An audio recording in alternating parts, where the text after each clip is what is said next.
សូមស្វាគមន៍មកកាន់ Channel D-Rod Cooking ថ្ងៃនេះ Channel យើងខ្ញុំនឹងបង្ហាញលោកអ្នកពីការធ្វើស៊ុបសារាយសមុទ្រ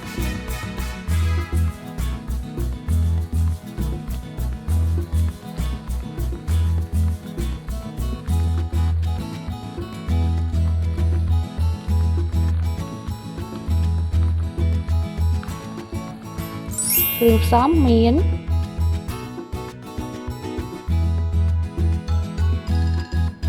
សាច់ជ្រូក3ជាន់ចិញ្ច្រាំ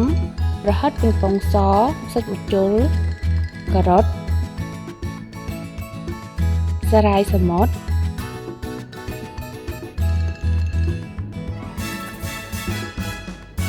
តៅហ៊ូពងមាន់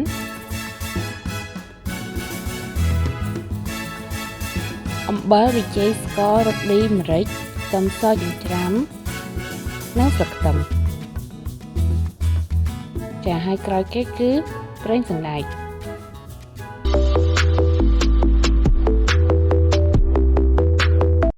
យើងយកសារាយសមុទ្រដាក់ត្រាំទឹក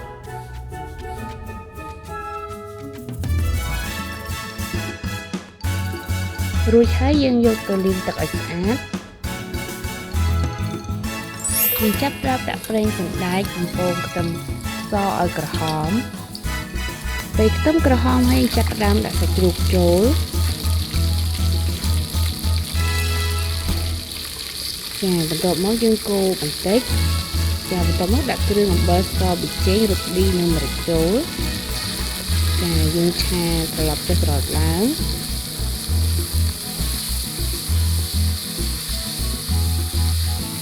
បន្ទាប់មកយើងចាក់ទឹកចូលពេលទឹកពុះយើងចាប់ផ្ដើមដាក់ការ៉ុត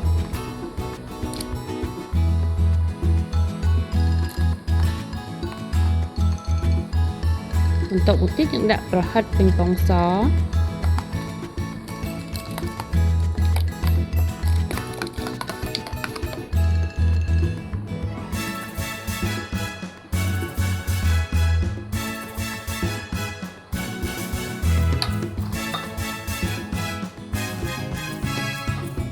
ចាពេលទឹកពុះរួចហើយយើងចាប់ផ្ដើមដាក់សារាយសមុទ្រយើងចូល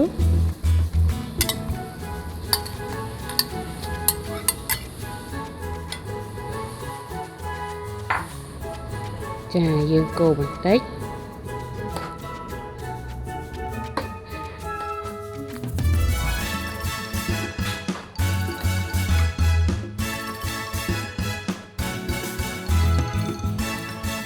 បន្ទាប់មកយើងដាក់ផ្សិតម្ជុលចូល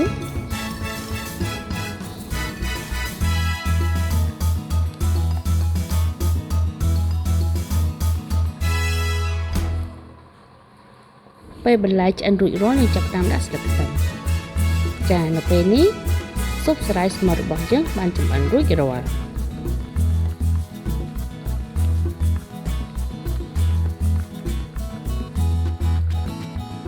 សូមចុច Subscribe និងសញ្ញារូបកណ្ដឹងដើម្បីទទួលបានវីដេអូថ្មីៗពី Channel យើងខ្ញុំ